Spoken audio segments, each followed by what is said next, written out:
Au plaisir de vous présenter ce journal. Bonsoir, bienvenue dans cette édition dont voici le sommaire. Contrôle des denrées, marchandises et services, protection des consommateurs et répression des fraudes commerciales, ainsi que ces textes d'application. C'est le projet de loi soumis en seconde jeudi par la ministre du Commerce. C'était en Conseil des ministres où plusieurs autres sujets ont été abordés. Les détails dans ce journal. Et si c'était ça le bonheur, le concepteur Lamine Guirassy poursuit sa tournée au pays profond. Après la Haute-Guinée, le PDG d'Adafo Média a mis le cap sur la Guinée forestière.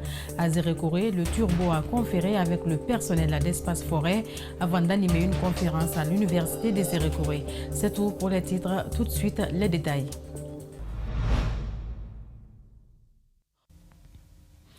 Dans sa traditionnelle session, le gouvernement guinéen a tenu jeudi 15 avril le Conseil des ministres, une réunion hebdomadaire au cours de laquelle plusieurs thématiques ont été abordées, notamment un projet de loi portant contrôle des denrées, marchandises et services, entre autres.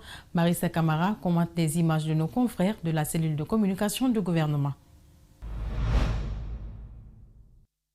Au cours de ce Conseil des ministres, la ministre du Commerce a soumis pour examen en seconde lecture le projet de loi portant contrôle des denrées, marchandises et services, protection des consommateurs et répression des fraudes commerciales, ainsi que ses tests d'application. Elle a rappelé que les réalités actuelles au niveau national ainsi que celles de l'environnement du commerce international des denrées alimentaires ont démontré les insuffisances de la loi L94 CTRN du 14 février 1994 relative à la protection des consommateurs, au contrôle des denrées, marchandises et services et à la répression des fraudes commerciales.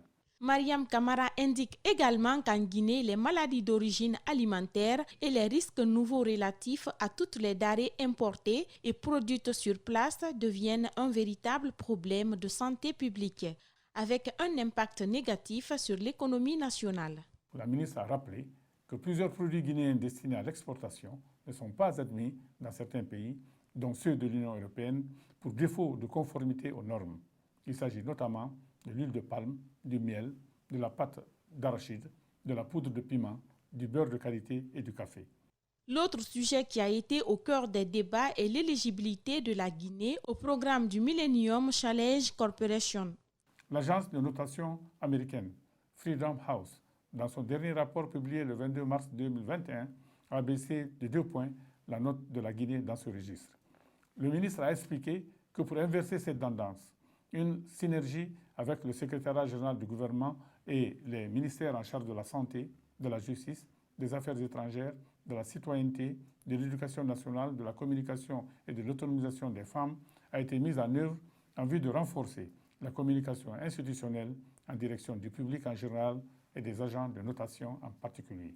Le Conseil a donné son soutien au ministre des Investissements et l'encourage à poursuivre le processus pour l'obtention de la note requise pour accéder aux 10 fonds. Lutte contre la corruption, Alpha Condé hausse le ton au Conseil des ministres hier jeudi. Il a invité les ministres concernés à œuvrer à la réforme des structures de lutte contre la corruption en vue de leur conférer plus d'efficacité. Le cas particulier de l'Agence nationale de lutte contre la corruption a été souligné et des mesures envisagées. C'est à juste titre que les acteurs qui combattent donc le phénomène saluent la sortie du chef de l'État. Nous avons interrogé le docteur Alpha Abdoulaye Diallo, président de l'ONG Publiez ce que vous payez. Mamoudou Boulere Diallo pour les explications. La Guinée a déjà adopté la loi contre la corruption pour barrer la route aux bandits à col blanc. C'est à ce titre que l'Agence nationale de la lutte contre la corruption a été créée, mais le texte souffre d'application. Une loi qui découle pourtant de la volonté du président de la République. Dr Afra Abdoulaye Diallo applaudit et exhorte que l'acte soit lié à la parole. C'est une prise de conscience, certes tardive de la part du président de la République, mais nous disons que vaut mieux tard que jamais. Il est important aujourd'hui que cette agence soit placée au cœur de la lutte contre la corruption avec tous les moyens techniques nécessaires pour que réellement elle joue son rôle à l'image de l'Agence nationale de lutte contre la corruption au Botswana et aussi au Rwanda. Les plaintes des acteurs de la société civile et des anonymes sont compilées par l'ANLC pour les remettre au procureur afin d'ouvrir des enquêtes pour corruption. Le président de l'ONG Publiez ce que vous payez reconnaît que la tâche n'est pas facile en Guinée. Toutes les structures qui sont en charge du contrôle et de lutte contre la corruption en Guinée, ce sont des structures affaiblies par la simple volonté des uns et des autres, parce qu'il n'y avait pas une réelle volonté de lutte contre la corruption. En 2016, un audit de la Banque mondiale au niveau des marchés publics a estimé la corruption à 6 milliards de francs guinéens par an. C'est énorme et ça c'est une estimation et nous pensons que même ça dépasse ces 600 milliards. C'est environ véritablement la moitié ou pour ne pas dire plus de 60% de l'aide au développement que nous recevons des partenaires. Donc si nous luttons efficacement contre la corruption, les déperditions, les détournements d'argent, les deniers publics, donc il est important véritablement de lutter contre la corruption pour que les deniers publics puissent servir aux services sociaux de base pour les Guinéens. La sortie du président Alpha Condé est certes saluée par cet acteur, mais il demande plus pour combattre la corruption qui gangrène l'administration guinéenne. Le système éducatif, il en a aussi été question à ce Conseil des ministres. Le secrétaire général du syndicat national de l'éducation salue l'instruction du président de la République sur la biométrisation et l'organisation prochaine des états généraux dans le secteur de l'éducation. Pour Michel Pépé Balamou, ces initiatives permettront d'assainir le milieu scolaire, lutter contre la fraude et surtout contrôler le flux des effectifs. Il sollicite également la hausse du budget alloué à l'éducation à 40%. Alseni Bari, Alseni Kamara pour plus de précisions. Au cours du dernier Conseil des ministres, le président de la République a instruit au ministère de l'Éducation l'intégration de la technique biométrique dans la gestion du département. Le président de la République a vivement encouragé les ministres du système éducatif à poursuivre et intensifier, en collaboration avec le ministre en charge des télécommunications, l'intégration de la technique biométrique dans la gestion de leur département afin de lutter plus efficacement contre la fraude et les détournements et qualifier davantage l'école guinéenne en la mettant au diapason des nouvelles technologies. Le secrétaire général du SNE espère que ces instructions ne seront pas au stade de discours car le système éducatif se porte très mal. Trouver son diplôme ou relever des notes relève d'un parcours de combattant, sans parler des pertes de dossiers, d'où l'importance de la biométrisation et la digitalisation du système éducatif. C'est la dématérialisation du système éducatif. Parce que la dématérialisation, c'est pour éviter la perte des dossiers. Troisièmement, ça facilite le contrôle des effectifs, du personnel. Au lieu que chaque fois l'on ne parte de recensement en recensement répétitif, ça va cesser. Ça permet aussi de contrôler le flux migratoire des élèves d'une école à une autre, d'éviter les faux renseignements qu'on attribue aux enfants pendant les examens. L'autre pan de l'instruction du président de la République, c'est l'organisation des états généraux du secteur de l'éducation. Là aussi, Michel Pépé Balamou se réjouit de l'initiative. Pour lui, l'école guinéenne est malade et moribonde. Il préconise des conditions, notamment la présence des vrais acteurs, comme les parents d'élèves, les enseignants, les partenaires techniques et financiers. Le second élément, on élabore des termes de référence. Les termes de référence, ce sont les différents points sur lesquels on va s'axer. C'est-à-dire que qu'est-ce qui doit être fait à court terme, à moyen terme et à long terme. Et par la suite, l'élément le plus important, c'est l'organisation des conférences thématiques. Et lorsqu'on dit d'organiser les conférences thématiques, ça consiste à organiser des conférences dans les préfectures, dans les régions, dans les écoles. Il termine par proposer l'élévation du budget alloué à l'éducation nationale à 40% au lieu de 20%.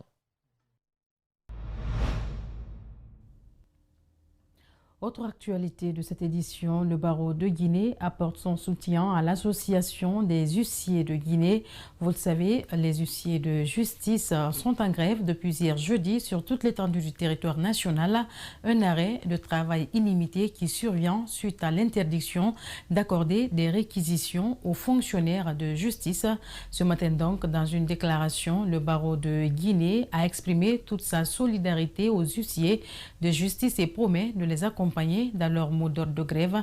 Je vous propose de suivre Maître Gibril Kouyaté bâtonnier au micro de Mohamed Valek Touré et de Mohamed Alouseni Kamara. Quand une décision de justice est obtenue, pour son exécution, il faut les huissiers. Si ces huissiers décident de débrayer, cela impacte sur le travail des avocats. Nous ne pouvons pas donc travailler tant que les huissiers ne sont pas à nos côtés pour nous accompagner. Et puisqu'ils sont en difficulté, nous avons estimé qu'il fallait que nous nous rencontrions dans le cadre d'une assemblée générale pour définir une position à tenir par rapport à cette situation. Nous voulons bien que les décisions de justice soient exécutées. Nous avons pris position par rapport à la situation dans laquelle les huissiers se trouvent. Comment renforcer le système de collecte des informations climatiques et d'alerte précoce pour un développement résilient et adapté aux changements climatiques en Guinée? Le PNUD vient de doter la Direction nationale de l'hydraulique et celle de la météorologie des équipements leur permettant de détecter les catastrophes naturelles dans le pays. La cérémonie de remise s'est tenue ce vendredi à Conakry dans les différentes directions bénéficiaires. Suivez cet élément de reportage signé Ali Badara Kamara et Abouakardine Kamara. Désormais, la Guinée pourra faire face aux éventuelles catastrophes naturelles à travers l'obtention de ces équipements de prévision des phénomènes naturels. Cela grâce au projet de renforcement des informations climatiques et des systèmes d'alerte précoce pour un développement résilient et adapté au changement climatique en Guinée. L'initiative est de l'Organisation des Nations Unies à travers le Programme des Nations Unies pour le développement, financé à hauteur de 13 milliards de francs guinéens. Et on s'inscrit bien sûr dans l'adaptation au changement climatique, aux objectifs de développement durable. Ça va permettre vraiment à la Guinée de répondre à tous les critères et aux capacités d'observation, de suivi, d'anticipation de tous les risques. Il s'agit de 336 échelles linémétriques pour le réseau hydrologique, un débitmètre automatique, un bateau accompagné de fibres et autres accessoires suivis des kits d'installation et 6 motos. Ces équipements permettront de rénover 42 stations hydrauliques dans le pays. Nous avions, n'est-ce pas, un réseau de 82 stations qui était devenu vétus. On n'avait qu'une quarantaine qui fonctionnait. Donc avec cet appui qui nous apporte 42 nouvelles stations, avec 22 stations automatiques, vous voyez ce que ça fait pour, n'est-ce pas, nous amener à mieux assumer notre mission. À la Direction nationale de la météorologie, 9 stations synoptiques, dont 2 stations aérodromes, 12 stations climatologiques, 12 détecteurs de foudre et plusieurs autres matériels de prévision sont mis à la disposition de la direction. Maintenant, nous n'étions pas à mesure d'appréhender certains phénomènes. Alors, avec les nouveaux équipements, on peut pouvoir disposer des informations sur le temps au-dessus de notre territoire en temps réel. Au-delà de ces acquis matériels, les bénéficiaires sollicitent aussi l'accompagnement des partenaires du gouvernement guinéen pour la qualification du personnel à la Direction nationale de la météo. Il y a une volonté politique qui doit être à la base pour pouvoir mettre, disons, suffisamment de personnel qualifié au niveau des services que je viens de citer. Sinon, ce sera de la quincaillerie qu'on a disposé un peu partout, disons, dans le pays. À noter que les 12 détecteurs de foudre ont été installés à travers le pays pour permettre ainsi de prévenir les multiples accidents dus aux foudres. Je vous le disais au sommaire, après Mamou et Cancan, le PDG du groupe Adafo Media poursuit sa tournée en Guinée forestière où il a pris contact avec ses collaborateurs de la radio Espace Forêt, une occasion pour ces derniers de présenter leurs doléances à Lamine Guirassi qui s'engage à améliorer la qualité du cadre de travail pour ce personnel. L'animateur des Grandes Gueules a aussi animé une conférence sur l'entrepreneuriat et son parcours à l'université de Zérékoré. André Mossier Milimono, Idriss Abari et Kerno Sadouba. C'est après avoir répondu aux questions de Collier Diallo dans l'émission spéciale des auditeurs que le président directeur général du groupe Adafo Media a eu un échange avec l'ensemble du personnel de la radio Espace Forêt. Dans leurs doléances, les employés ont demandé à Lamine Guirassi de mettre en place pour eux un programme de renforcement des capacités. Venir lui-même et toucher au bout du doigt les différentes réalités auxquelles nous sommes confrontés, je pense que c'est le meilleur des rapports qu'il puisse avoir. Et nous ne pouvons être que satisfaits. Nous avons profité de l'occasion pour lui exprimer nos besoins. Le patron, puisqu'il n'aime pas promettre, il a dit qu'il a compris et nous espérons qu'il pourra remédier à tous ces problèmes et dans un laps de temps. En réaction, Lamine Guirassi a d'abord félicité et encouragé le personnel pour les efforts consentis dans la qualité de leurs prestations. Pour les doléances, il recommande ceci. Tout ce qu'ils ont évoqué dans ce qu'ils ont dit, ils ont peut-être une mauvaise lecture sur certaines choses, mais d'autres, évidemment, c'est leur droit fondamental, j'ai envie de dire. La formation, c'est le matériel, à une condition, évidemment, que ce matériel soit aussi entretenu.